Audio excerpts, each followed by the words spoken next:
at ni si Jacob. Napagaw lagi ka, ma'am. Nagbidyo kimi gabi wala kay labot ana, basta tumana kung gipabuhat ha. Ma'am. Na ako'y nabalitaan. Usay mo nabalitaan. Ma'am, nabalitaan ako. May ilar din gihimo pustahan ay si Ruina.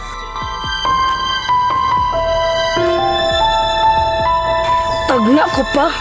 Marama dyan na si Jacob ba? Oh, nara, 150. 150? Sakto ra kay ni. Ang say sakto. Tungaan na ninyong duha. Diha lang. Wa man din klaro ning singsing pre. Papil man din eh. Old apa, si Madam. Ako'y bahala na ma'am. Dugaya mga agi, uy.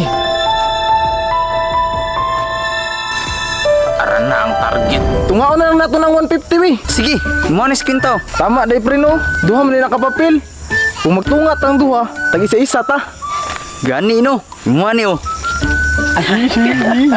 Ang plano ni Jacob may gugma kaniya para makabalo siya sa imong pamilya. Usa? Buti plano niya?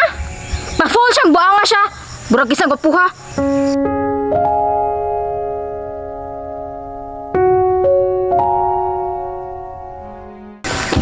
Patay, inyo man nagipasuko si Jacob. Pasanay mo babag sa implano. Impas gyud, wala sila kabalo. Nga siya ang tinaguri ang batang yagit diri. Kasi nagtuo siguro sa batang yagit talawan, pero yung pamaagi sa pakipag-away, hinugawan.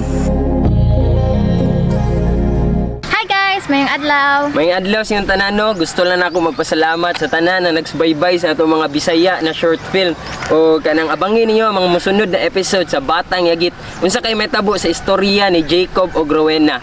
Amping mo pirmi guys, so God bless. And don't forget to like, comment, and subscribe. Salamat!